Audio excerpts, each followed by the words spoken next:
auto preamp, Vanta cables, standard。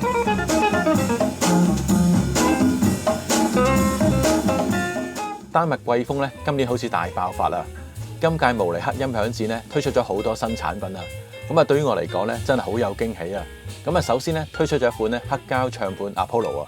咁呢個黑膠唱盤咧唔單止話貴豐工程師咧有份參與啊，仲請咗咧呢個黑膠唱盤嘅專家冰文咧一同研發啦。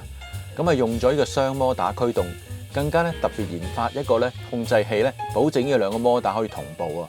咁而且咧用咗呢個高輸出嘅電流，令到摩打咧有更加好嘅驅動啊！咁啊，電源部分咧同呢個黑膠唱盤咧就完全分開啊！咁啊，減低個機械性同埋呢個電氣性嘅干擾啊！咁啊，Apollo 唱盤咧個底座咧係三文治式嘅結構啊！咁啊，包括有呢個陽極氧化鋁同埋特殊嘅阻尼物料組成啊！至於唱臂方面啦，喺冰文嘅唱臂基礎上高咧再提升啊！咁啊，為咗呢個唱頭嘅共振咧，經個唱臂盡快帶走咧，唱臂咧就加咗一個特別處理嘅 DLC 塗層啊！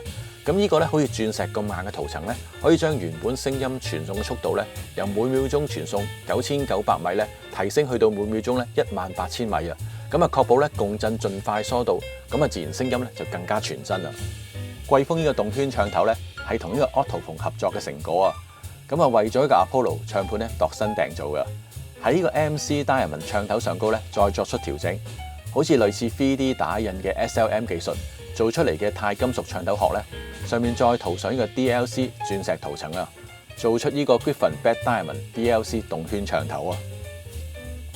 為咗發揮出 Apollo 黑膠唱盤系統最好嘅表現啊，咁啊貴豐廠方咧同時發表咗一部咧旗艦分體電源嘅唱頭放大器 Siren 啊！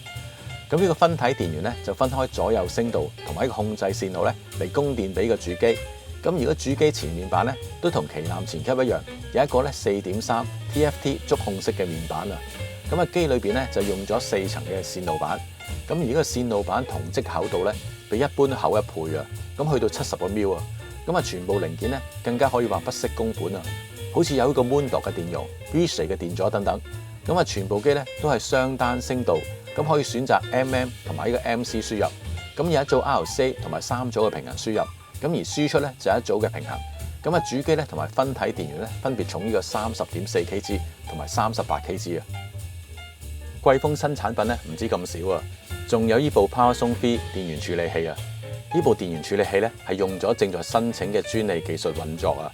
咁啊簡單嚟講咧，就喺個晶體結構上高嚟減少個電流流動時嘅微震動啊。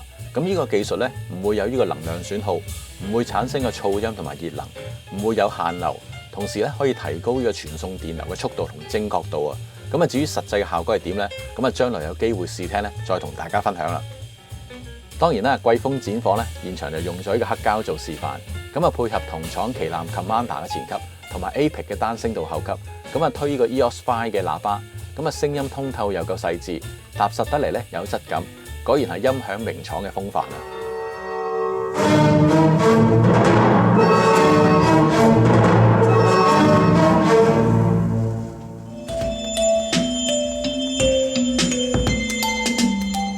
入到美國 MSB Technology 嘅展房啊，咁啊主打咧係一套全新 Cascade DAC 嘅解碼系統啊，係一套3件嘅組合，咁啊分別咧係有 Displayable 咧 Digital Director， 佢係模組化嘅設計。咁啊，用家咧可以選擇唔同嘅輸入界面。咁而呢個 Digital Director 嘅目的咧，就係管控所有功能。咁同埋咧，將所有嚟自信源嘅噪音咧，同埋干擾咧，都完全隔開啊。咁啊之後咧，經廠方咧稱為 Cascade Link 嘅光纖傳送。咁啊，將呢個信號咧傳到呢個 Analog Converter。咁呢部 Analog Converter 咧係完全冇 display 同埋任何按鍵嘅。目的咧就係去除所有機會產生嘅噪音。咁啊機裏邊咧就用咗8組全新嘅 Hybrid DAC Mark II 嘅模組啊 ，Thermtal 33 Mark III 飛秒時鐘，被動式嘅模擬放大電路同埋一個音量控制電路啊，咁可以直接推動呢個後級啊，而唔會影響到呢個音質。咁啊機背咧有2組 RCA 同2組嘅平衡模擬輸入，咁有一組平衡嘅輸出，可以當前級直驅個後級。咁啊最後一步咧就係呢個 Power Base， 咁係供電俾個 Analog Converter。咁同埋咧，都係整件鋁合金咧，經過 CNC 做出嚟嘅。咁啊，將裏邊3隻環油獨立分開，咁啊，加上多重嘅穩壓同濾波，將外來嘅電源污染咧都隔開啊，提供最佳電源咧俾個 Analog Converter。咁至於呢套組合嘅售價咧，就係95,000蚊美金，係介乎同廠 Reference DAC 之上 Select DAC 之下。咁現場咧就用佢嚟直驅同廠嘅後級嚟推一對咧 Magical S3嘅喇叭。咁現場嘅聲音嘅傳真度咧都好高啊！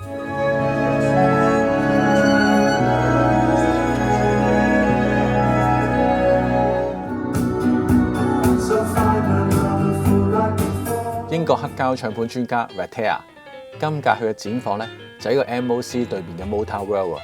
咁展房當然以黑膠做呢個信源啦，咁配合呢個 FM Acoustic 嘅前後級推一對 PMC 嘅喇叭。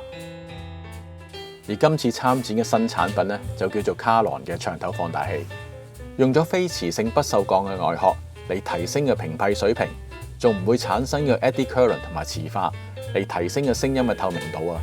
雙單聲道嘅設計，音頻放大咧同埋呢個電源部分咧係完全分開，咁同埋採用4層嘅鍍金線路板，咁電源部分咧另外有呢個金屬屏蔽，同埋跟呢個放大電路咧係盡量分開。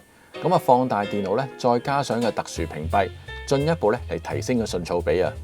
咁有一組嘅 RCA 輸入，而輸出咧 RCA 同埋平衡咧各有一組。咁當信號輸入嗰陣時咧，會先經過初級放大，咁用家咧就可以選擇預設或者加10個 dB 同埋加20個 dB 嘅增益，之後咧先經過呢個 RIA 等化曲線。咁而個等化曲線嘅高頻部分咧係被動式嘅設計，咁而呢個低頻部分咧係呢個主動式。之後咧再經呢個增益級，用家咧可以選擇唔同嘅增益級，由呢個0 dB、加2、加4、加6、加8個 dB。咁做法咧可以提升嘅順噪比。咁其他功能咧包括有呢個 subsonic 嘅 filter、上位掣，可以接受 MM 或者 MC 嘅輸入。咁呢部 high end 級嘅唱頭放大器咧，7月咧開始正式發售，價錢咧就係15,500英鎊。另外仲有一樣新產品啊，就係個 SG PTA Mark II 嘅唱臂啊，繼續咧以單點式嘅設計，而尾舵咧係盡量偏低啊，令到整支唱臂嘅重心向下移，提升嘅穩定度啊。咁至於其他嘅詳細資料咧，遲啲有機會咧再同大家分享。售價咧係13,500英鎊啊。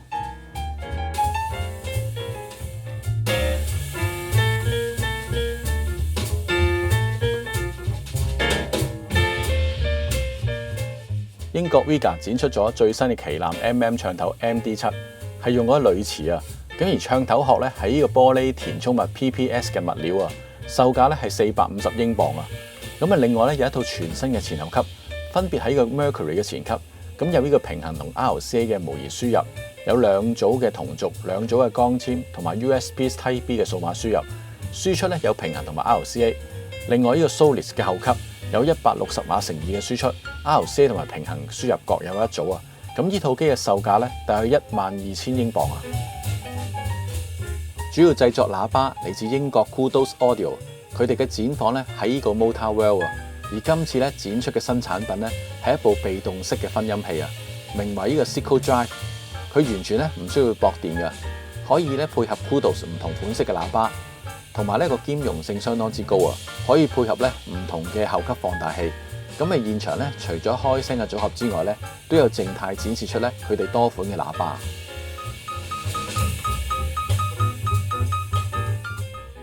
Lodos 今次嘅新產品咧，就係佢哋嘅入門級嘅系列發燒線材 Lift V。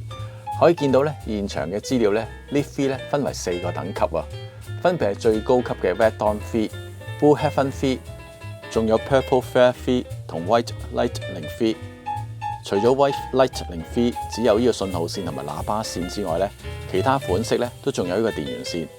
咁呢個系列嘅電源線咧嘅導體咧就係4N OFC 純銅，喇叭線咧同呢個信號線咧就係呢個單支 OFC 同鍍銀。好啦，今次嘅分享咧就到呢度啦，大家記得繼續留意個 Hi-Fi 發燒台慕尼黑音響展嘅分享啦，下次見。